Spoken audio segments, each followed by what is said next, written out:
Open hearts for the little ones. When Jesus calls, we must respond. Through His love, our work is done. Good day everybody, my name is Nadine and welcome back to Fostering for Jesus, a page all about a place of safety, foster care and adoption.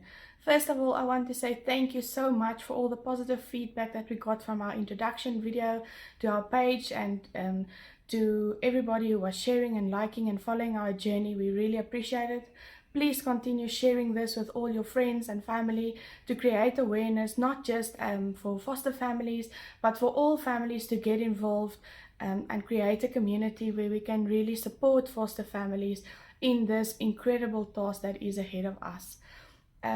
Into the introduction, I felt that it is necessary for you to understand me a little bit better, where I came from and how this became a part of my life and a part of our story.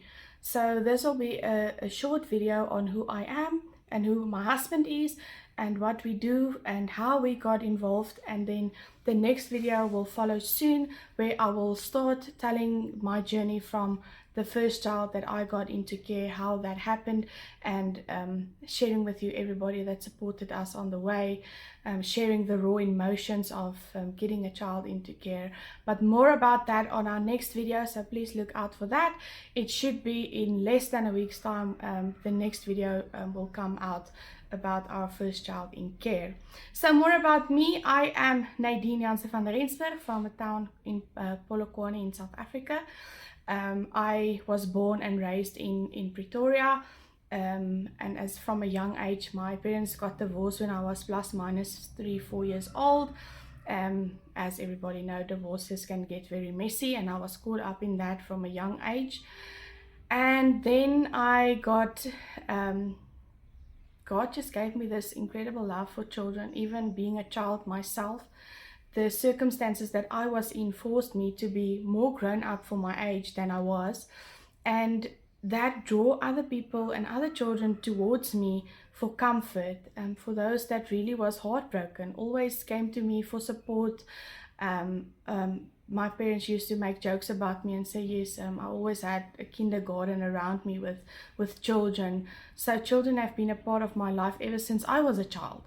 And then growing up from the age of about 16, I was in charge of a very big Sunday school at a church that I was running, and I was 16 years old because God just gave me a love for children and a love for children most of all, but I think for people in general.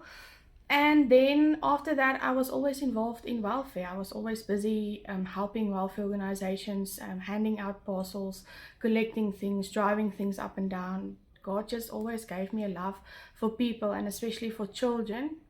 And then after school, I got married when I was 18 years old. And after school I became a teacher, and even in teaching I was still always busy helping people in need. The children in my class that was needy, those were the ones that I was always involved with. So I was always helping children and people. For as long as I can remember, I was busy helping children, and people will always feel free to come to me and feel comfortable sharing their stories with me and saying I need help. So even in my little, I was always giving to people, always helping. I remember when I was sharing my pocket money, working for a salary, started sharing my money with people in need. So children and women and people in need have always been super close to my heart. And it's always been my dream to have an orphanage. I think being more grown up about it and having children, your perception on that changes a little bit. You feel that the responsibility that God have entrusted in me is enough for now. I don't know what God's plans are for the future. Maybe one day I will have an orphanage. But for now, the children in my care and the children that I am working with daily is more than enough for me at this stage. My husband grew up in a much more stable home, but he has also always been, ever since he became a young adult, been busy helping people, buying food, driving food after people, helping wherever he could. and as a young man started his own business, and in his business we have helped young men come into our business, helping them to get on their feet, helping them to learning them how to work with their money. We have rehabilitated drug addicts, so we will also be sharing our journey on that in a little bit later. But his journey has always been with young men, fathering them, you know, being a father to the fatherless. I think that's a big calling on his life. So he's been working more with the men in our community, taking them off the street, saying come work for me, and really helping them. So we've also have started a trauma center called the Ebenezer Trauma Center, where we help abused women and children, and we've been busy with that also. But there will also be a video in more detail on everything.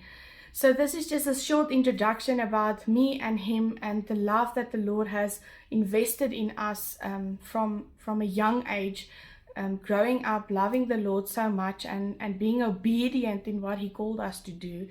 And we are thankful for God for putting us together, and now we are a strong team that works together to change the community.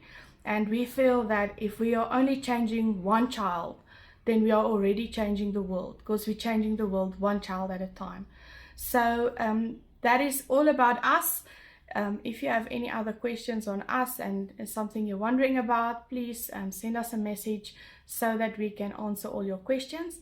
The next video is coming out in a few days. That will be on our first journey, our first child, and the raw emotions of getting involved. I look forward to seeing you on our next video.